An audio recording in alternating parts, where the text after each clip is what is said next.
Hello, everyone, and welcome back to our virtual Mishnah Berurah share. Hold on, we're having the all too common little camera problem over here. Let me solve that problem. At least I figured out what it takes to solve it. No, wrong one, wrong program. Logitech. Give me 1 second, please bear with me. It's a question of turning the autofocus off. The camera has to be on manual focus. Okay, there we go. Now it should be okay. So, as we were saying, welcome back to our virtual Mishnah Berurah share. We're holding in Mishnah Berurah Chelik Beis, and we pick up today on limud Amid Beis. We're going to be learning Daf limud Aleph Amid Aleph. We pick up on the bottom line of the Shulchan Aruch on limud Amid Beis, with a brand new Siman and a brand new topic of conversation. Yesterday we concluded learning the halachos of Kriyas HaTorah, and today we pick up with halachos Bais HaKnesses, the halachos that apply to the shul, to the Bais HaKnesses. What's a Bais HaKnesses? Well, the words Bais HaKnesses mean a house of gathering. It's where we Yidden come to gather, make a minyan, and daven. So halachos Bais HaKnesses, Siman Kuf Nun, Binyan Bais HaKnesses, the building of a shul, v'sheyiyeh gavaya, and the halacha that the shul is supposed to be taller than the other buildings. Ubay he seifim, and here we have 5 seifim. Says the Mechaber in Sif Aleph, Kaifin b'nei ha'ir zeh livnois Bais HaKnesses. The residents of a city can literally force each other to contribute towards the building of a Bais HaKnesses. Says the Mishnah Berurah, near the bottom here, Mishnah Berurah Ois Katan Aleph. Kaifin, they could force one another to contribute towards the building of a Bais HaKnesses. Zeh Lashon Rambam. This is the language of the Rambam, Hilchos Tefillah Perek Yud Aleph Halacha Aleph. Kol makom sheyesh by asara miyisrael. Any place where there are 10 Yidden, tzarich lahachin loy bayis, they have to prepare a house, sheyikansu by l'tfila, where they gather for davening, b'chol eis tfila, for all of the davening times. Umakom zeh nikra Bais HaKnesses, and this place is called a Bais HaKnesses. It's called a gathering place for davening. So the Mechaber is coming right off of the Rambam over here. The Rambam says you have 10 Yidden living in a town. Okay, they gotta go ahead and build a shul. You gotta have a shul. And continues the Mishnah Berurah, he says, Va'afilu hamiut, even the minority of the people who live in the town, yechaylin lachayf es hamerubim, they could force the majority. So this is not a democratic issue.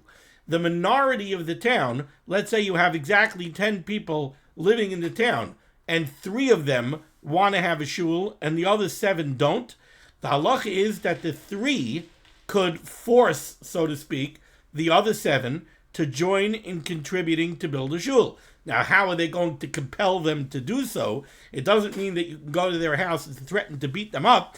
Obviously, it means you could compel them, meaning in Dinei Torah. If the 3 want, they could summon the other 7 to a Din Torah, and they could say, look, we live in a town, there's 10 of us, we want to build a shul, we want you to contribute. And the Beis Din will do whatever they can to compel the other 7 to contribute to the building of the shul. And this is brought down from a Ramah in Choshen Mishpat, Siman Kuf Samach Gimel, Sif Aleph. Ois Katan Beis, last word here on limud Amid Beis in the Mishnah Berurah.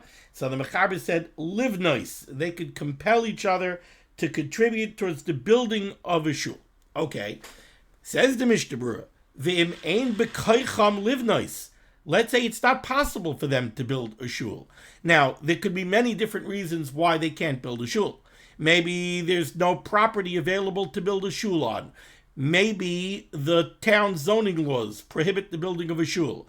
Maybe, even with everybody contributing towards the building of the shul, they just simply don't have the financial resources to build a shul. So what do you do then? Says the Mishnah Berurah, V'im ein b'koicham livnois, if they're not able to build a shul, michuyavin al kol panim, they are at least obligated, liskar makom miyuchad, to rent a specific place, l'tfila. You can't build a shul, go rent an apartment, rent a house to use as a Bais HaKnesses. But you have to have a Bais HaKnesses. The Aruch HaShulchan has a very interesting lashon. The Aruch HaShulchan says, "Afilu yesh bahem mokim lehispalel b'minyan shesoichrim bayis lehispalel." What happens if you have a town and they don't have the resources to build a shul? So they go ahead and they rent a house for a shul. And then, Baruch Hashem, they become more prosperous. And now they do have the ability to build a shul. Says the Aruch HaShulchan, become mokim, im matzavam moire, sheb'yecholtam livnois Bais HaKnesses, if they reach a point where they are able to build a shul, yecholam lachayv zeh, then once again the halacha kicks in that even the minority of the residents of the town can compel the other residents of the town to go ahead and build a shul. Now, of course, when you hear this halacha, you realize right away that there's a lot of room here for ambiguity, right? What happens? You have 25 people living in a town, and they have a house rented for a shul, and then 5, 6, 7, 8 of them come along, and they say, look, we are now a prosperous town. Why are we renting a house for a shul? It's time for us to build a shul. And we think that the town has enough financial resources that they should be able to build a shul. Come on, guys. You all have successful businesses. It's time to kick in. You're driving nice cars. It's time to kick in and build a shul. And some of the other people come along and they say, no, we beg to differ. It's very nice for you to look at my wallet and tell me what my resources are. I don't think that we're prosperous enough to go ahead and give money to build a shul. Maybe I could give $180. Maybe I can give $360. But you want me to give $10,000. I don't have $10,000 to go give to the building of a shul. So the Aruch HaShulchan says, obviously, if it's going to come to shilos of this nature, then it's going to have to be brought in front of a bezdin, and a bezdin is going to have to do a drisha v'chakira. A bezdin is going to have to work to determine what they think the actual facts are, and they're going to have to issue a ruling. But so far, what do we have here? So far, we have over here the halacha that if you have a minyan living in a town, there's a chiyuv to build a shul.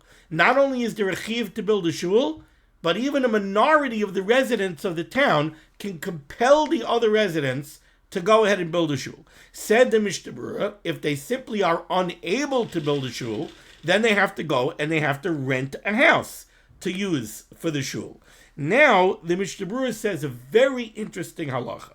Says the Mishnah Berurah here on Lamed Aleph, second line down. The Kasva Paiskim, the Paiskim write, the Bebinyan Bais HaKnesses, if you're raising money to build a shul, then goivin lefimamain lechuda. If you're raising money to build a shul, how do you decide how much money the residents of the town should give? Says the Mishnah Berurah, it depends. If you're building a shul, then you divide up the cost of the shul amongst the residents of the town based on their financial resources, so that the wealthier inhabitants of the town have to carry more of the load. And the less prosperous residents of the town, they're going to carry less of the load. So the burden, the financial burden, if you will, I hate to call it a burden, but the financial burden of building the shul is going to fall on the residents of the town based on their financial resources. That's if you're raising money to build a shul. But how about if you're raising money not to build a shul? How about if you decided that the town cannot build a shul? Now you need to rent a shul. Now you want to raise money to rent a shul. Every month we have to pay the rent. So we need to raise money. Then the Mishnah Berurah brings down from the Paiskim, ubeschirus, when it comes to renting, ubeschirus Bais HaKnesses, if you're renting a shul, then what you do is you split the costs in half. So let's say it's $5,000 a month.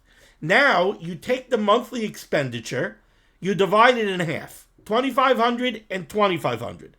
Chetziyai lefi mamain, half of the cost, so 2,500 of the cost, you divide up according to financial resources. So for $2,500 a month, you're going to divide that $2,500 amongst the residents of the town based on financial resources. The wealthier will carry more of the burden, the less prosperous will carry less of the burden. The chetziyai, and the other half, lefi nefashos. The other half, the other $2,500 expense per month, that you divide up equally by how many people there are in the town. So there's just a minion in the town.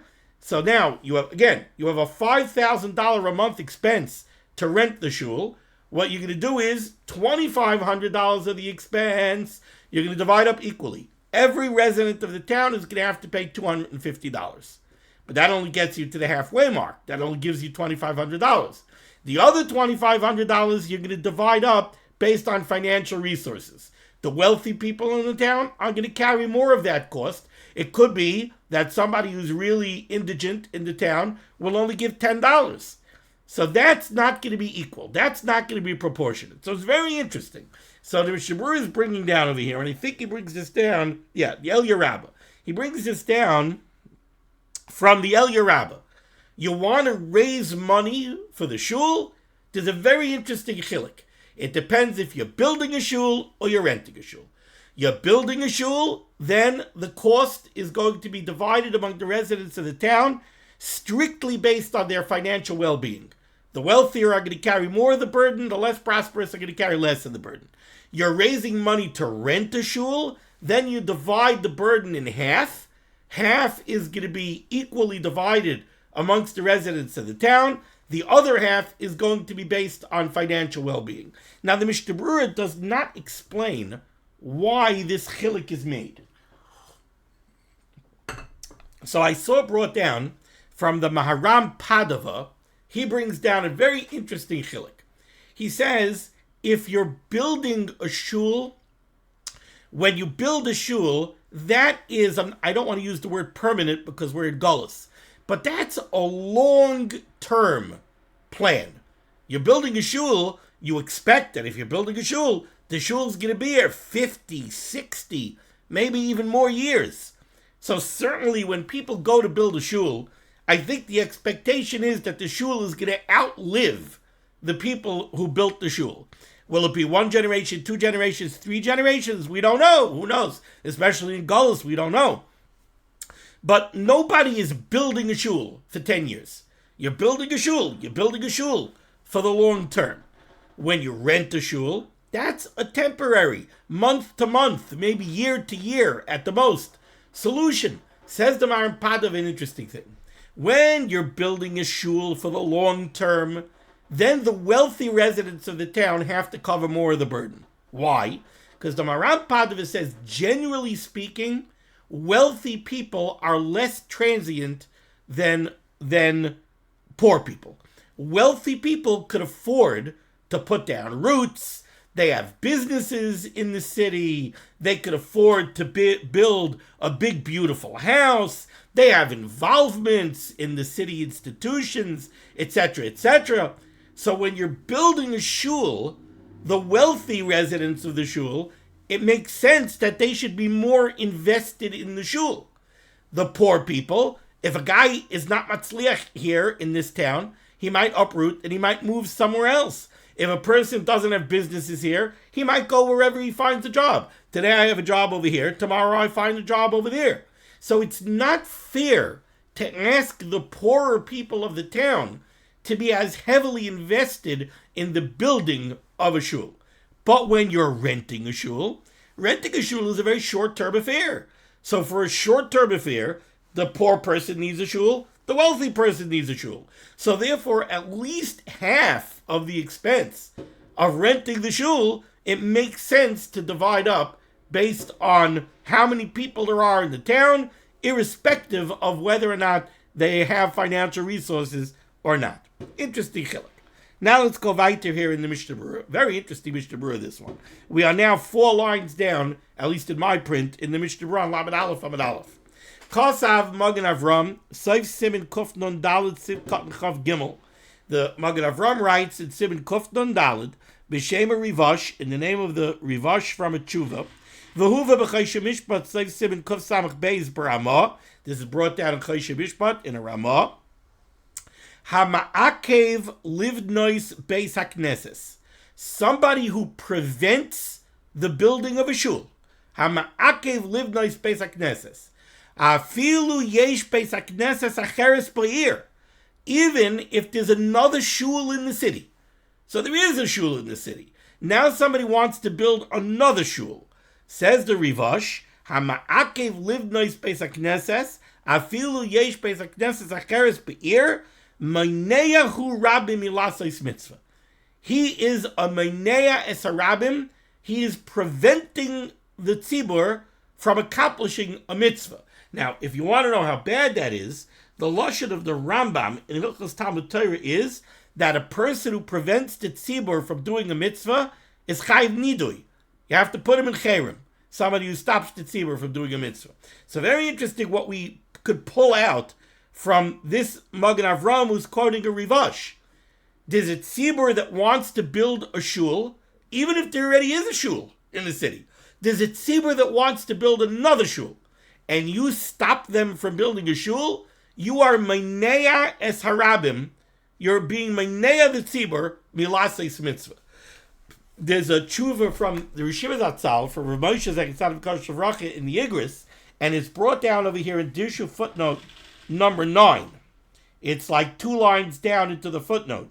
He says over here, Ubetam hadin, as far as what the rationale for this is, that it's so important to build even a second shul in the city, Kasa b'shal s'tshuva sigras Moshe, sheyesh milo sheyu shnei bati knisiyos be'ir. There's a big milo that a city should have 2 shuls. Why? Shem yikshel anoshim lovay lebeis haknesses harachik. Sometimes you have one shul on one end of the city, of the town, another shul on the other side of the town. Sometimes it's hard for somebody to walk. If there's one shul, who says the one shul is going to be equidistant? Maybe the one shul is all the way on one side of the town. And now there's somebody who lives on the other side of the town. It's difficult for him to walk. In the winter it's cold. In the summer it's hot. When it's raining, you're going to get wet. So it's hard for him to walk to the shul.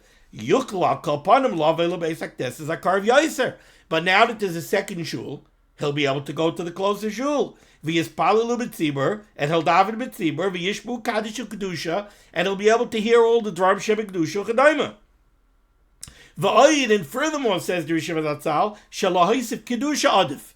It's also a mile. You're simply adding more kedusha to the town. You're building another shul. And Rav Moshe writes, it's not quoted over here in the footnote. Rav Moshe also writes, you might think that one shul is a mila because B'roiv Am Hadras Melech, right? We always say B'roiv Am, with the greater multitude of people, Hadras Melech, that's the glorification of the king, right? We want to glorify the Rebbeinu Shalom. We're glorifying the Rebbeinu Shalom more if you have 300 people saying Amen Yehesh Be'Rab at one time. Now, you want to build a second shul and take 100 people out? You're taking away from Roiv Am Hadras Melech. Rav Moshe writes that this is more important than Roiv Am Hadras Melech. To build a second shul, especially if that will facilitate people davening in shul when otherwise they might not have, that's more important than Roiv Am Hadras Melech. So, here we have the Magen Avram brings this Rivash and says, don't stop the tzibur from building a shul, even if there's another shul already in town. Now, however, continues the Mishnah Berurah, umasik sham, but the Magen Avram concludes, the ima Bais HaKnesses mechila oisam, if the one Bais HaKnesses that there already is in the town is able to accommodate all the residents of the town, oz adarab, then quite the opposite, asurim lihipared. Then he says you're not allowed to break up. If you have one shul in town and the shul is big enough, it could accommodate everybody, then why are you splitting up? And if you look at the Sharet Sinai's Cut and Gimel, he says what I just spoke out. Mishum de B'Roiv Am Hadras Melech. Why are you taking away from Roiv Am Hadras Melech? V'ayid, and furthermore, another possible disadvantage of breaking up the shul is Shal Yedei Ischalkus, from dividing them up, Bayim Kama Michsholim, a lot of stumbling blocks, the Hezekos and damages, Litstokos, when it comes to collecting staka, Ula limud Torah b'tzibur, and from people getting together for limud Torah, Ukai Gavna.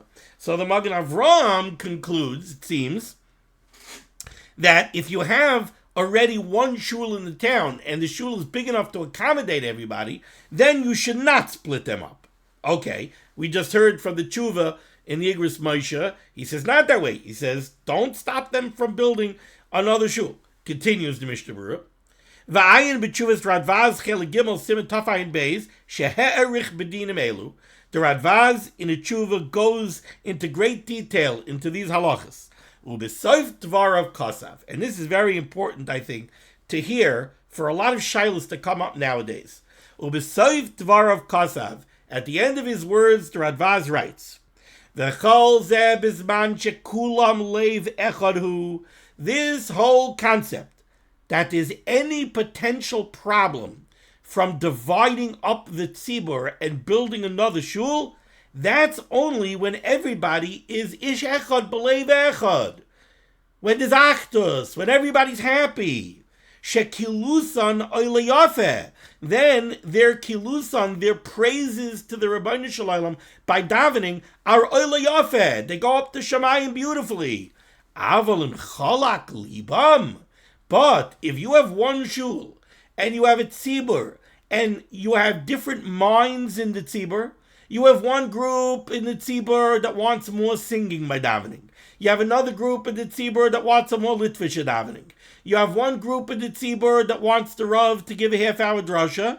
You have another group in the tzibur that has the patience maybe for 5 minutes. You have one group in the tzibur that wants to daven at 9 Shabbos morning. You have another group in the tzibur that wants to daven at 7:30, and you can't accommodate 2 minyanim in one room. So avalim cholak libam. But if they're of different minds, yoiser toivu, it is better sheyispalalu kolkat bifnei atzma, that each group should daven on their own. The Radvaz says. Now, then he puts in a qualification. V'loi tite b'dvarai loimer.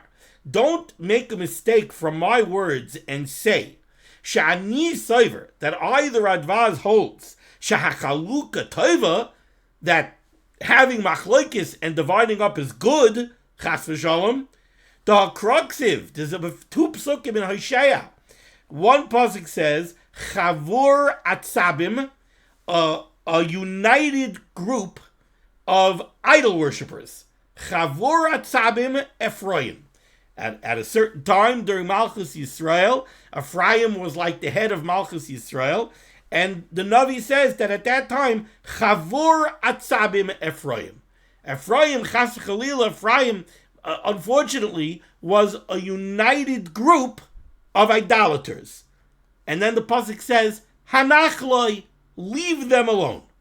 Then there's another pasuk, also in Hosea, that says, Cholak libam, when their hearts are divided, when there's no achdus, ata ye'eshamu. Now they're guilty. So what do you see from these two psukim? You see that chavur atzabim, chavur, when you have achdus, when it's a united group, then even though atzabim, even though they're idolaters, hanachloi, leave them alone. On the other hand, cholak libam, when there's divisiveness and there's machlokes, ata ye'eshamu. Now they're guilty. So, says the Radvaz, don't make the mistake of thinking that I, the Radvaz, am promulgating the idea that divisiveness and machlokes is a good thing. But here's what I'm telling you. What I'm telling you is, this whole idea that you shouldn't divide up a shul, and you should keep the whole tzibur together for B'roi V'Amadras Melech, that's only if there's achdus. That's only if everybody's on the same page. That's only if everybody's coming to shul with smiles on their faces. But if it's cholak libam, if there's a group that wants this and a group that wants that, and there's machlokes in shul, and people aren't happy, then divide up. Make another shul. That's what the Radvaz says. And he continues, the Mishnah Berurah continues bringing down the lashon of the Radvaz.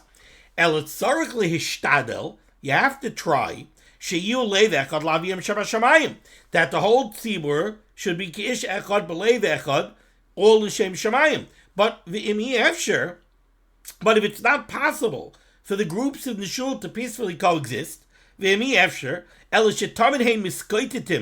constantly arguments, and there's machloikis going on, then push off what's a bad thing, push away the machloikis b'miyutai, with something that's a lesser problem. Don't tell me that in order to maintain B'roivam Hadras Melech, you're going to maintain a situation of machloikis. Divide up, get rid of the machloikis, and you won't have B'roivam Hadras Melech. That's less of a problem than machloikis. Ad kan l'shoynoi sham b'tshuva, that's the lashon of the Radvaz in the tshuva. V'ayin b'piskei tshuva cheshemish but siman kuf samach beis ma'asheherich b'inyonim eile. What's interesting about this is these are questions that come up very often in communities when there's a group that wants to make another shul, and then the original shul comes along with a whole hullabaloo and says, no, you can't make another shul. What right do you have to make another shul? If there's a tzibur that wants something different and they want to make another shul, let them make another shul. So there'll be 2 shuls in town. So what? What's the problem? Are there 2 takeouts in town? I mean, come on. Let there be one guy. There's room for a takeout that sells Sephardi food. There's room for a takeout that sells Ashkenazi food. There's room for a takeout that sells Hungarian food. Some people are going to like this. Some people are going to like that. Some people like pizza. Some people like sushi. Okay, so you have a shul, and there's a group that wants something different. What are you? You're forcing them to stay? Based on what? Based on what? Why are you forcing them? Why are you trying to force them to be where they're not comfortable? Let them go make another shul. Okay. So that's the halacha that we have here so far. Now, we covered so far very little of the Shulchan Aruch. Let's go back to the Shulchan Aruch on the bottom line of Lamed Amid Beis. Next halacha in this sif. The first halacha was that the people in the city could compel each other to contribute towards the building of a Bais HaKnesses. Not only that, but continues the Mechaber, V'liknois lehem Torah, Neviim, Uksuvim. There's another thing that the residents of the town can compel each other in, and that is to purchase Sifrei Kodesh. And what the Mechaber says is, you could compel them to buy Torah, Neviim, Uksuvim. Earlier in Siman Nun Hey, we had a discussion whether if the town doesn't have a minyan, could the people in the town compel each other to contribute towards hiring people to come and make the minyan. I seem to remember that what we learned was you can only do that on Yom Noroim, but not the rest of the year, but you have to look over there at Siman Nun Hey to check.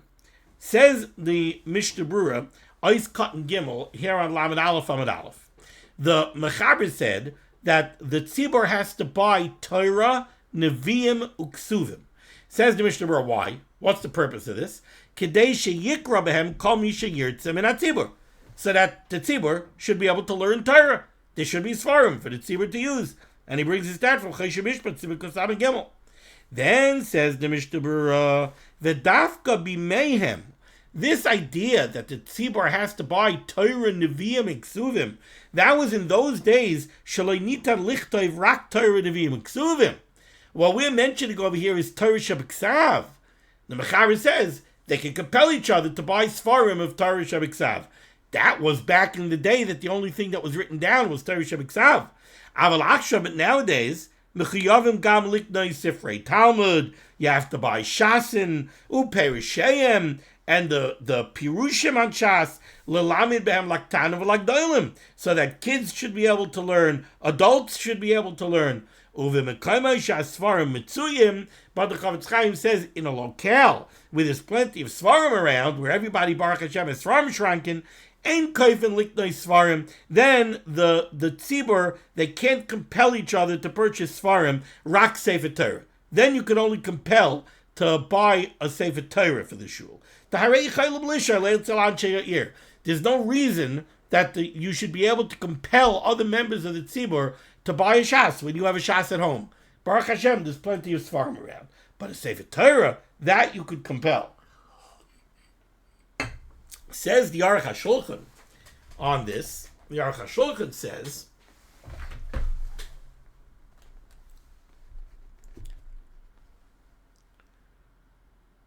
V'liknois lehem Torah, Neviim, Uksuvim, ubizman hazeh koifen zeh liknois Mishnayis, Ugemara, V'arba Shulchan Aruch, that means Tur, Arba Turim, and the other halakim of Shulchan Aruch, V'oid Svarim HaMuchrachim, and other necessary Svarim.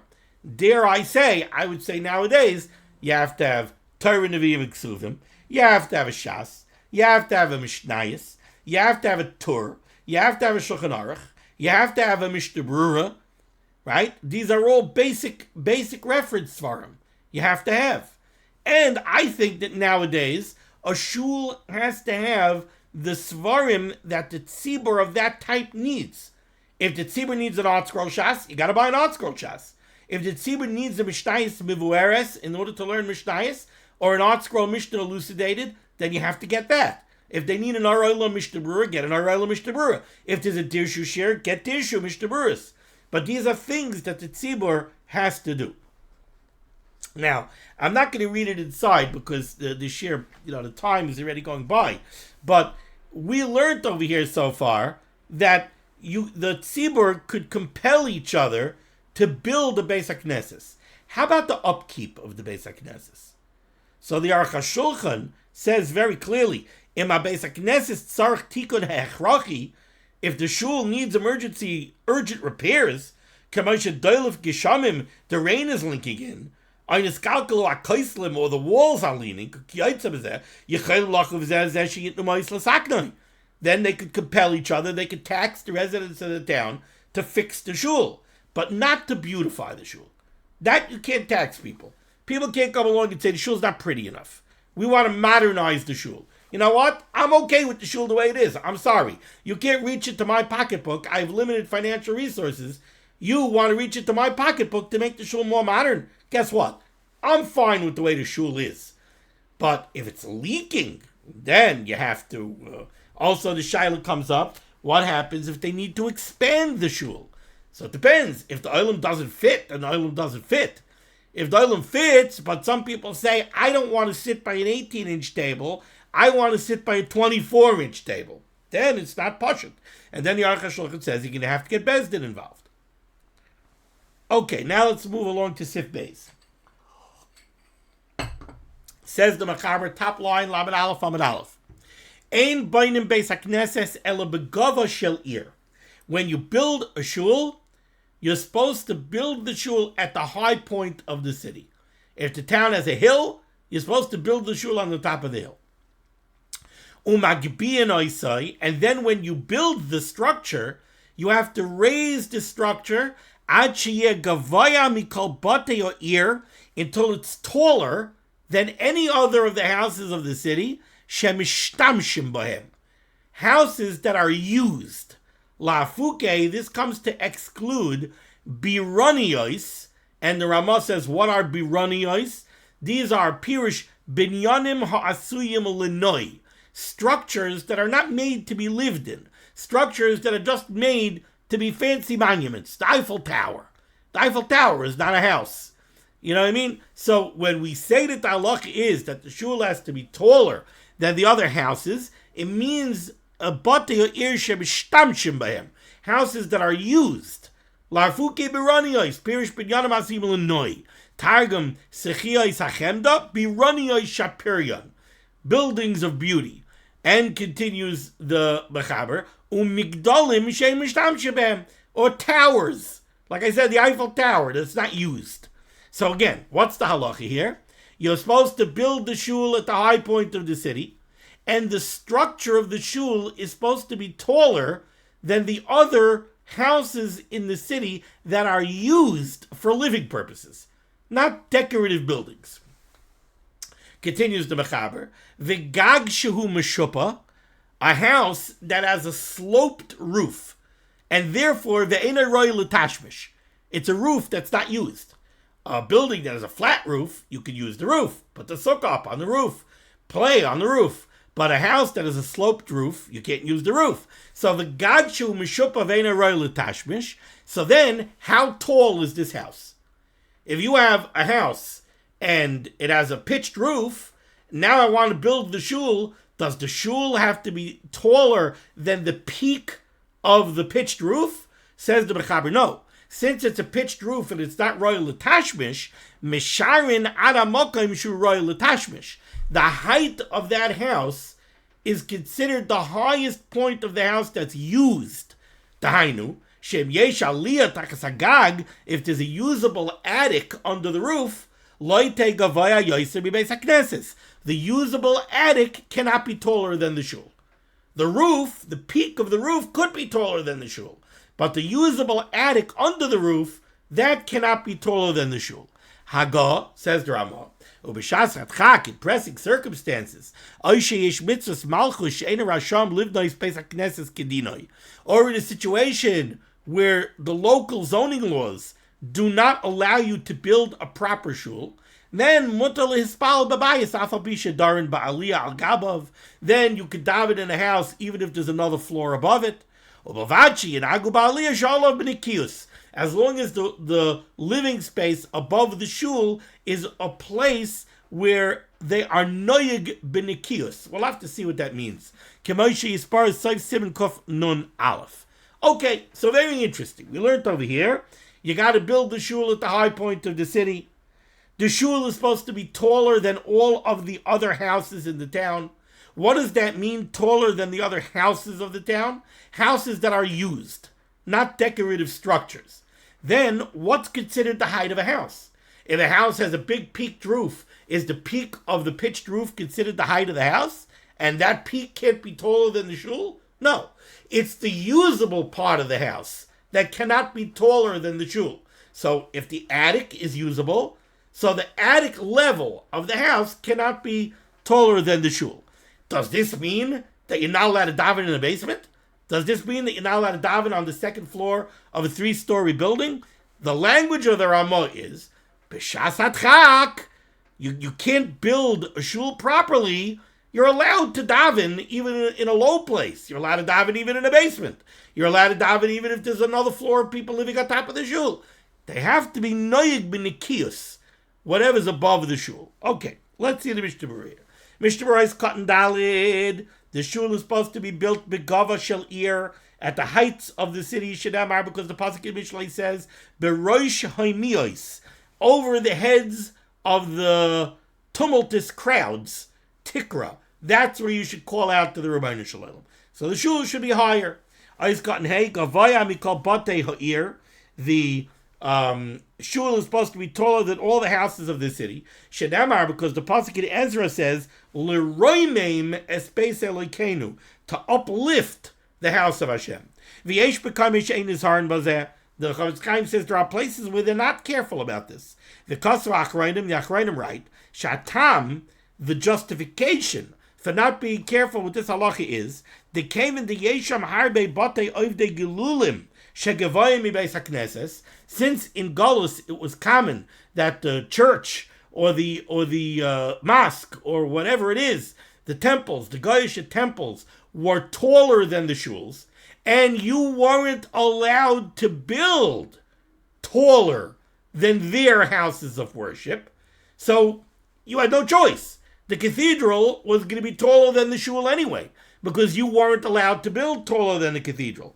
So then what's the milah in making the shul taller than the houses? If the cathedral is taller than the shul already, so I'm not accomplishing anything by making the shul taller than the houses. So the Chavetz Chaim brings down that the Achronim write, this was the justification for many places in Golus where they weren't nizar in this halacha. Nevertheless, says the Chavetz Chaim, Roy lechatchila lizar bazeh. Lechatchila, we should be nizar in this halacha b'chomad efsher, as much as possible. Kiba Gemara, because the Gemara in Shabbos hechemiru ma'oid al zeh is very machmer on this ayin sham. The lashon of the Gemara over there in Shabbos Daf Yud Aleph Amid Beis. No, Yud Aleph Amid Aleph is Amar Rava bar Mechasya Amar Rab Chama bar Guria Amar Rav. Kol ir shegagoiseh gavoyin mi Bais HaKnesses.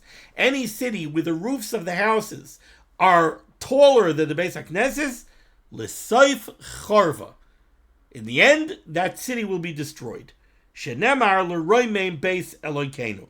So you see that the Gemara was very machmir on this. So v'chei kasam b'shari tshuva, if possible, we should be nizar. Ois kat vav, the Mechaber said that this is only talking about used houses. It's not talking about decorative structures. And the Ramah said, Ois kat vav, ha'asuyim l'noi. It means structures that are made for beauty.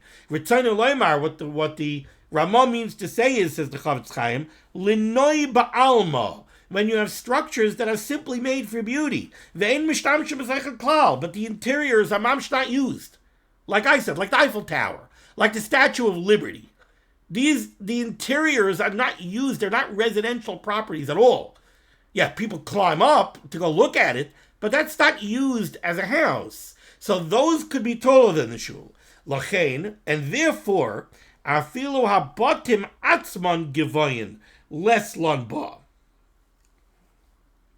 Says what I believe the Mishnah Berurah is saying over here is, since we don't have to rechenzach, since we don't take into consideration these types of structures, so let's use, for example, the Statue of Liberty. The Statue of Liberty, the ultimate height of the Statue of Liberty, we're talking here on July 4th, the ultimate height of the Statue of Liberty is the tip of the torch. Okay, so you might say, okay, so I don't have to take the Statue of Liberty into consideration because it's not really a house. But maybe that means that I don't have to take into consideration the ultimate height of the Statue of Liberty, maybe from the arm and up, because that part is not really used at all. But the Statue of Liberty, inside the statue up until the crown, where people go in it every day, maybe that I do have to reckon with. Says the Mishnah Berurah, no. Once you don't have to take into consideration this structure, because it's a structure that's not used, then even if it has an interior, in other words, forget the Eiffel Tower. The Eiffel Tower doesn't really have an interior. It's just staircases. But the Statue of Liberty is a building with an interior. Do I have to take at least the used part of the interior into consideration? No, because it's not used b'kvius as a residence. So I feel like bottom atzman gevoyin less lanba. Ois cotton zayin. The Mechaber said if you have a house with a pitched roof and therefore you can't use the surface of the roof, Ritzaynu loymar, what the Mechaber wants to say is v'im keina Bais HaKnesses nomuch mimakom dirasai. No, I said this on the wrong thing. What the Ramah said was, b'shas hatchak, you could daven in a house even if there's another floor with a residence over the shul. Says the Mishnah Berurah, so now it comes out that the Bais HaKnesses is lower than a house. The Bais HaKnesses, they rented for a shul the second floor of a 3-floor apartment building. But on the third floor, there's a family living there. So that means that the third floor is a house that's taller than the Bais HaKnesses. Afilu hachi shari. Still in all, in a shasat chak, that is mutter. Now, a lot of people might be wondering right now, I thought we were going to get to do another sif, but I see we're not. A lot of people might be wondering right now, so exactly what does this mean? This means that the shul always has to be taller? I daven every Shabbos, somebody says, in a basement. How am I allowed to daven in the basement? How are they allowed to make a shul in the basement? One answer to this is that if you look at the Lashon of the Rambam, and I think the Mechaber in Sif Beis is really coming off of the Rambam. What does it say? Ein boinim Bais HaKnesses. You don't build a shul. Ela begava shel ir. I don't have the Lashon of the Rambam right here in front of me, but I looked it up. The Lashon of the Rambam is Kishay tibane Bais HaKnesses. When you go to build a shul, that's when all of these halachos kick in. When you go to build a shul, if you can, build it begava shalir. Not always is there a property available on top of the hill. So you're not always going to be able to build a shul begava shalir. When you go to build a shul, lechatchila, go build it taller than all the other houses in the city. But what if I'm not going to build a shul? What if it's just I need a place to make a Friday night minyan? I'm not going to build a shul. And somebody has a basement available. So then I'm allowed to daven in the basement. Now we'll have to see, are there other halachos that kick in? What if you have a basement and there's a bathroom right above the shul? So we'll get to that in good time. We're going to stop over here. We'll continue next time with Siv Gimel. Thank you so much for joining me for limud HaTorah. The schus of limud HaTorah should be banging against Klal Yisrael. The Rebbeinu Shalom should send Yeshua's refuahs panasat sheduchim to those in need. We should be zoichet to see the bias koil tzedek, the mehera v'yameinu, amen. Be well.